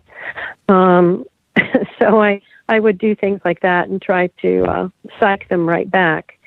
And I also opened up, for cathartic reasons, I also opened up a couple cafe press shops, which is essentially a make your own T-shirt, coffee mug, bumper sticker type of place. And I would put things on there against gang stalkers. One of my favorites, and one of my favorites of my friends and my family, was driving slowly so my remedial stalkers can keep up. So, if you're this big bad stalker and you're tailgating somebody that has that on their bumper, you're getting a little discouraged. In Tallahassee, I did kind of create some problems for the NSA people by putting a link to the very first interview that I did with Cher Zeev. I put that across my back windshield of my SUV so that when they were stuck behind me in traffic, that they'd get curious and type in this rather short link and then read about how NSA was full of criminals, liars, and people who are treasonous to the country. And of course, if you're a gang stalker being paid by NSA to stalk and harass somebody they tell you is a terrible person, and then you read about what a terrible person NSA is and how they basically persecute innocent and honest people, you're not real happy. And I told people, I said, I saw several of them look this up on their iPhone or their iPad, roll their eyes or shake their heads, and then at the very next turn, they went home. They quit stalking me and left.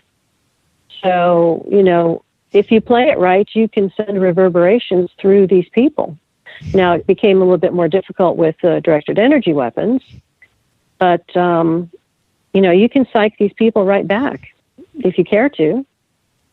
Yes, yeah. To some degree. Think that's a great idea. And even like sometimes they may not even know what they're doing. They might be local InfraGard and they think you're a rapist or whatever it is, a pedophile or a drug addict or prostitute or whatever it may be. Having a flyer available to kind of, discuss the matters, maybe just so maybe they don't know. You just don't know. Like you said, they think they're doing something good for the neighborhood or the community. So I think just, again, it's an educational. I think this whole thing could be exposed and what's going on with the government and all these injustices through education, just sharing it with the public, including some of the people who are paid to do these type of things to people. Right, exactly. I mean, if you're going to be followed and your car is going to be tailed and watched, put a sign on your car. I mean, don't put one that's going to get the police to come arrest you, But I put one on my car that said thousands of people, innocent people, are being purposely put on the terrorist watch list to bloat the numbers for monetary gain. And I had people taking pictures of that. Yeah. So that's, yeah. So it is good great. to try to educate them. You just have to figure how to do it without opening yourself up for attack. And then I did get a question. I got a text from somebody that was kind of going through your Facebook. Did you talk about the Fitzpatrick testimony? Essentially, I found a gentleman who is a retired Navy commander, and he was writing to the Department of Justice and accusing certain people. In fact, I think it was Robert Mueller of treason. And I do actually believe he's right, because I think Robert Mueller is fully aware of what's going on, if not a participant in our targeting. So I saw an email on this letter, and I took the opportunity to email him, and I sent him my repertoire of interviews and articles.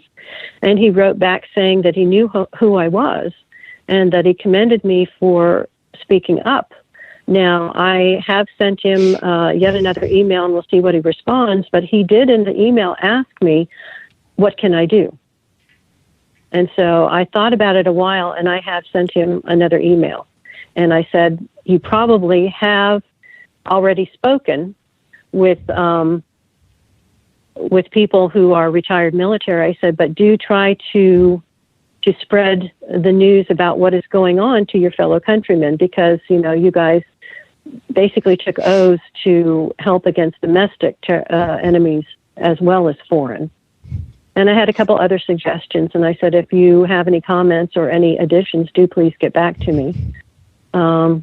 So that's an avenue that I want to pursue, and we'll see what happens, because that's an in with the military. And so I want to get them to help, rescue us, really, because it's their duty. I'm sorry, it is. Well, thanks for answering that question.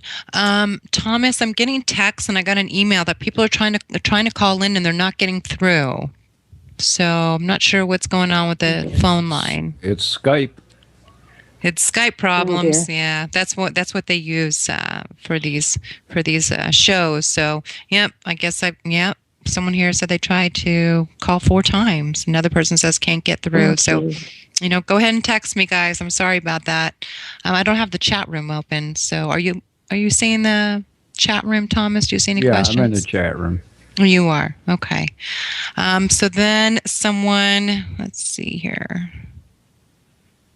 Let's see. Formal criminal complaint against, you mentioned this, Mueller and FBI. Let's see.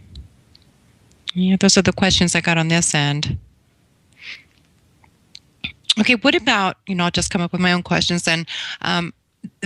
The accumulation of all this, this type of things that you're going through, and this no-touch torture that's going on.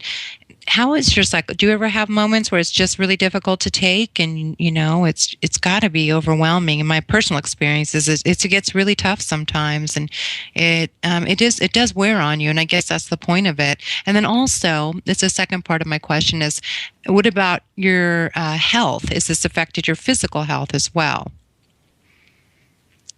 I would say yes. It's very much mind over matter, and I have never been so pushed as far as self-control, because these are people that are killing you.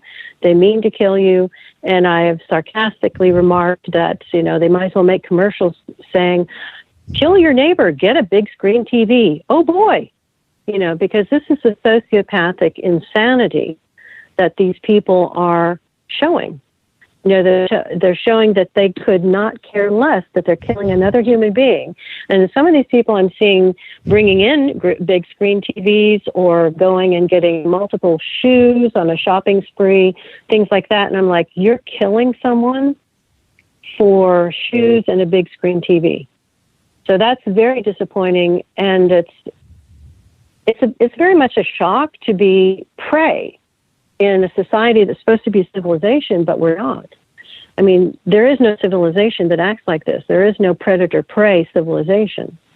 So it is a disheartening shock and disappointment in your fellow human beings. So you wonder, what have we devolved into, As far as my health, yes, I have, and I'm going to say only, been hit with directed energy weapons now for about a year. And other people have been hit for years or maybe decades. And I have been contacted by one gentleman who says he's got multiple cancers. And I could cry.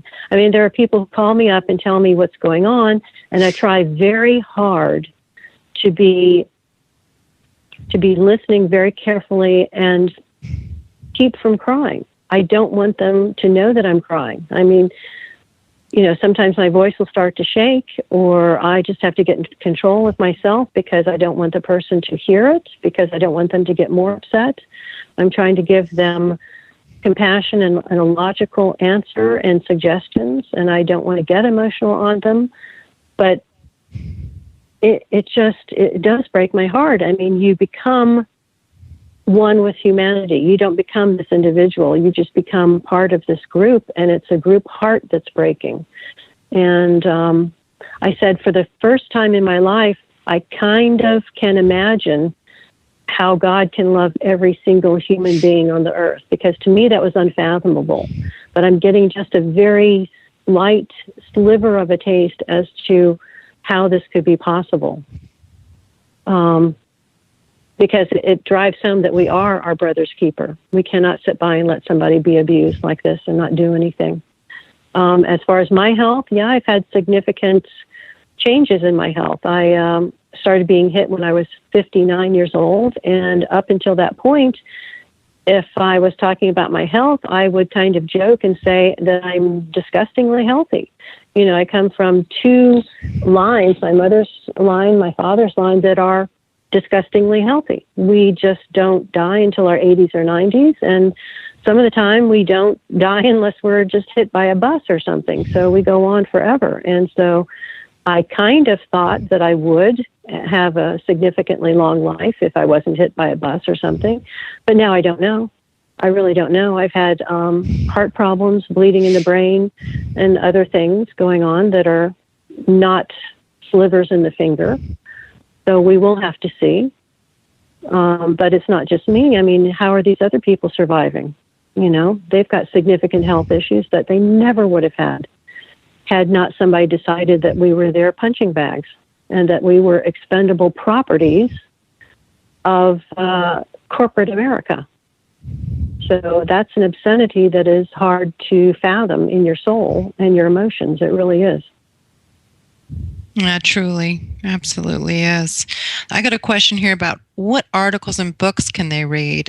I would say, but this is more on the government side, if you really want to know about some of these intelligence agencies and what's going on, Kevin Shipp has a book, I think it's called In the Company of Shadows. I think that's an excellent book.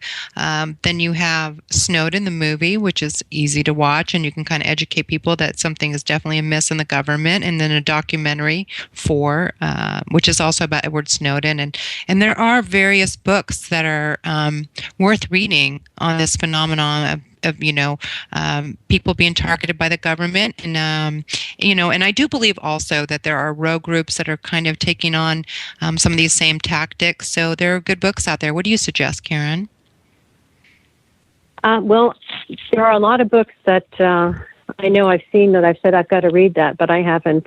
In this last year, I haven't been able to read much of anything other than articles. So one thing has to do with the NASA plans for the United States and depopulation. If you can find that, it's probably a PDF that you can look up on the internet. So that would be very helpful to know that our government thinks that we're expendable. So that would be good to arm yourself with. And again, going with Kevin Shipp's book, I would suggest that as well. And if you go to maybe Amazon, it'll give you all kinds of other books that are very similar. There are so many. There are a lot that I just would look at that genre and try to pick out what you think you would like to read concerning this. And it's amazing that there is so much out there literature-wise, and yet these people, police and other people try to tell you it doesn't exist. Karen, well, I guess we're at the end of our interview here. I just want to say thank you. Thank you so much, Karen. You've been wonderful. Come back next week, same time. We'll have another wonderful whistleblower on. And don't forget to take action. Don't forget to use your voice and speak up for us. And again, I want to thank you, Karen. Thank you.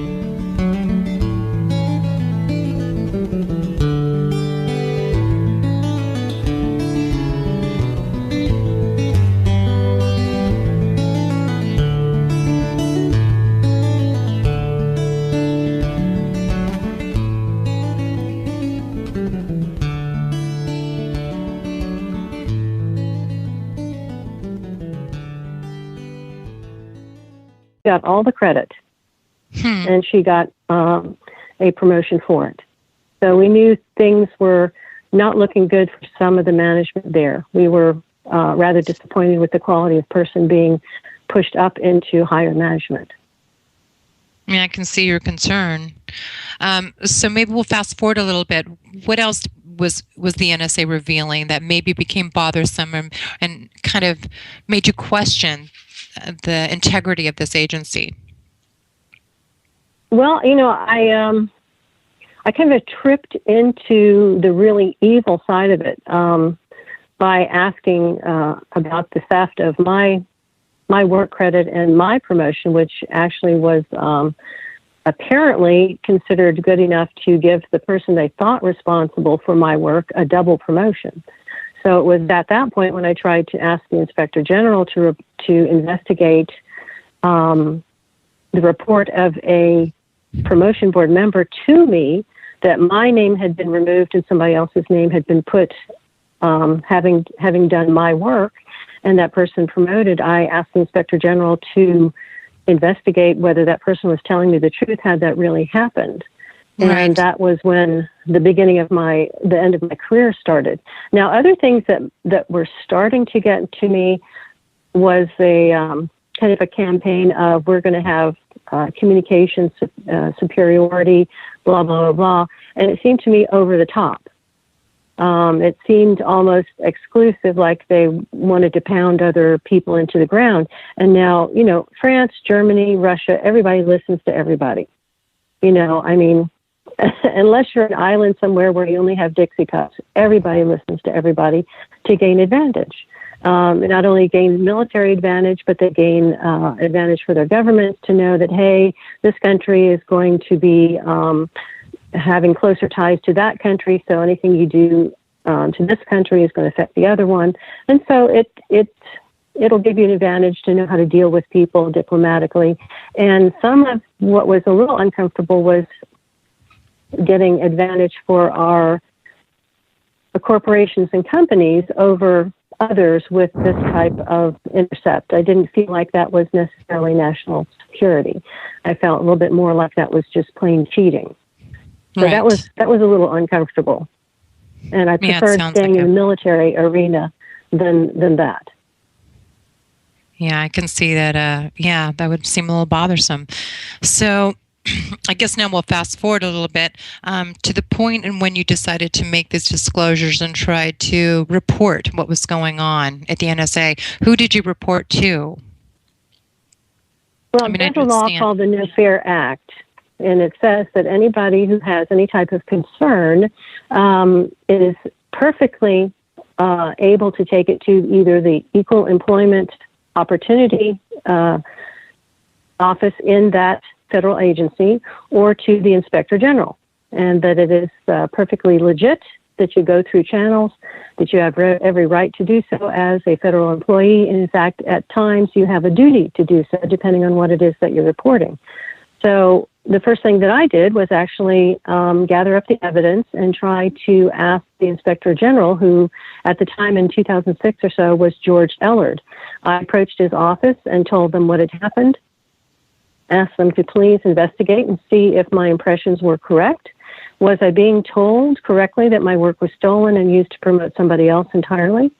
And at that point in time, the person who was a liaison to a new office that I had transferred to get away from the old told me that that indeed was what they were there to do, and so he would get back to me. So I waited, and when he got back to me, he had a total change of heart, in fact, became rather threatening that nobody was going to investigate the theft of my work and possible promotions, and that I needed to be quiet about it. And he even came to my management and apparently strong-armed them into trying to influence me into dropping it. And right after that, I was called down to NSA Security Psychological Services. And I tell people, I remember walking in, and I hadn't even quite sat down in the chair yet before Dr. Dina Wyszynski, and I say her name because she's been outed already in the press. She apparently threatened me and said that if I did not drop the Inspector General request for an investigation into the possible theft of my work and promotions, that she would go back over all of the psychological evaluations I had taken routinely for over 20 years. And even though I had passed all of them handily, she said she would find a problem if I didn't be quiet. So this was quite dishonest and unethical. Well, what was your thinking at that time, and how did you respond to this? Well, I was furious. I imagine furious. So. I knew very well, because of the No Fear Act, that I had every right to ask for this. And I had indications that this indeed had happened. So I was, rather outraged that I was being threatened illegally. My reaction at that point in time was to indeed confront her with the truth. And I told her, I said, and that was 2006, and I said, first of all, in 2005, I had a baseline psychological evaluation with the former head of NSA Psychological Services, and he had pronounced me one of the healthiest people mentally and emotionally he had ever met. And this is what I told her. I said, if you go back in my records, this is what you're going to find. So if you want to say that a year later that suddenly I'm imagining this, I said, well, good luck to you, because it's not going to happen. Right. So she at that point demanded that I take another psychological evaluation, and I did, and she got it and graded it. And I said, well, what have you found? And she was very angry, and she said, well, it says that you're normal. And I said, yes. And she said, well, I'm going to put down that you cheated. And I said, how do you cheat on a psychological evaluation? I said, that's like accusing somebody of cheating on a blood test. So, right. We had some contentious meetings, and she ordered me to come back, 2 or 3 times because of my obvious paranoia that somebody had stolen my work. So those sessions did not go well. And I think what they did was evaluated me and said, oh, crap, we're not going to be able to do this to her unless we take severe measures. And so from 2006 to 2009, NSA Security stalked and harassed. Revolution Radio!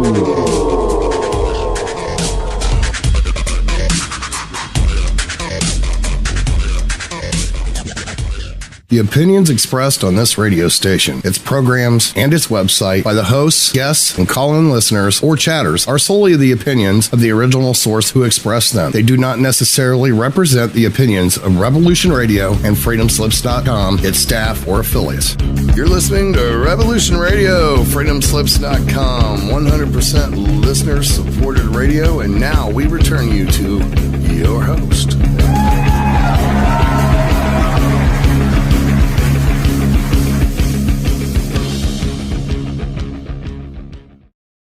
Good afternoon and welcome to Whistleblower Nation.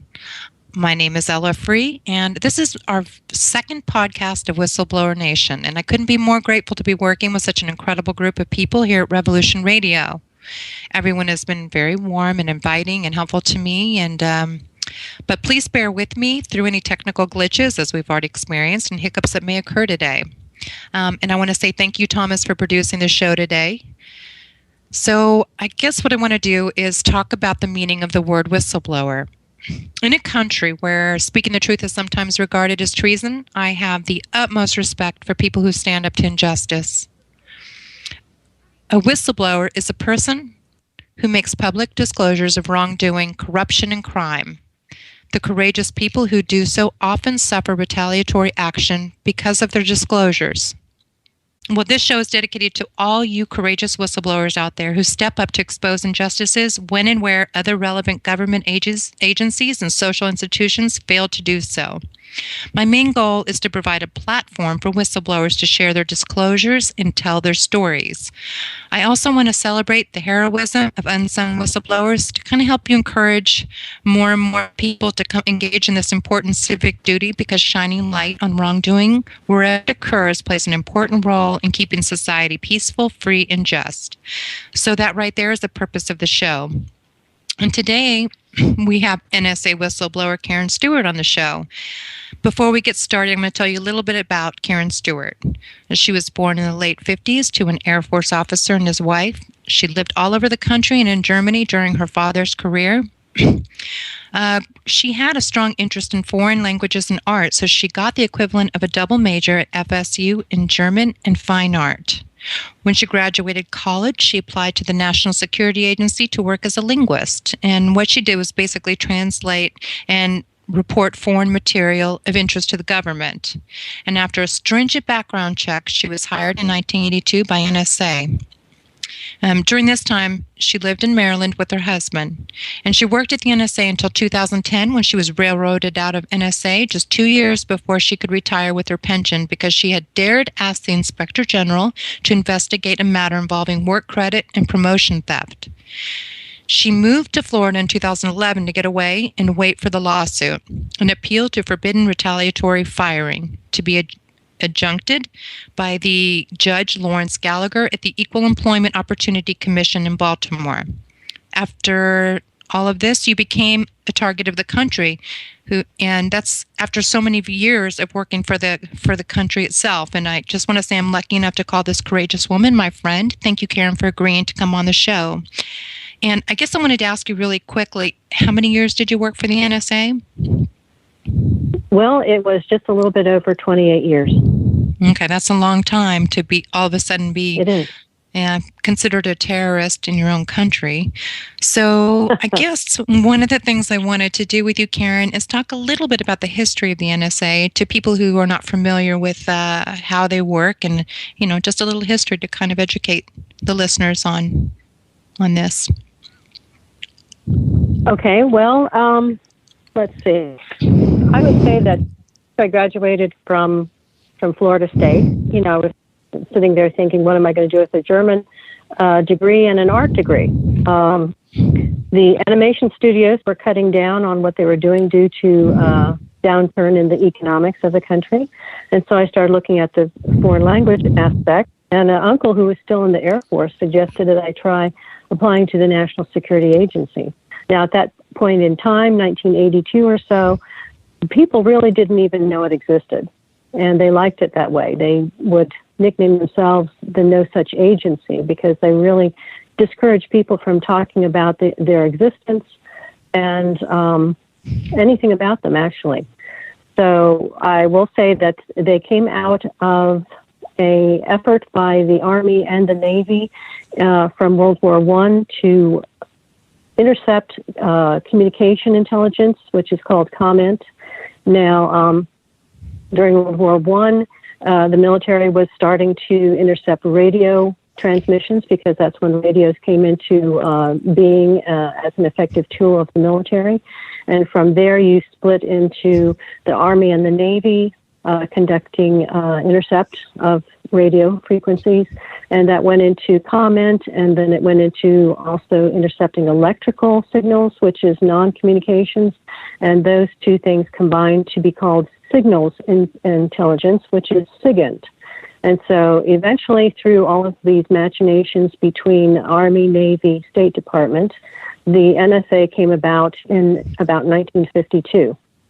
And they were chartered with intercepting foreign communications that would be of interest to the United States.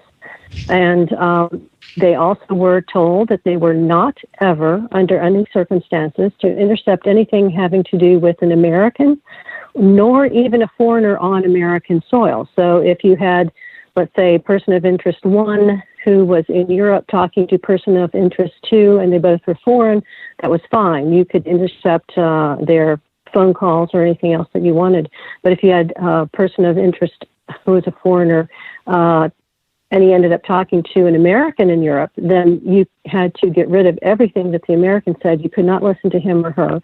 You could not record anything about their side of the conversation or the mail or anything else that you may have intercepted.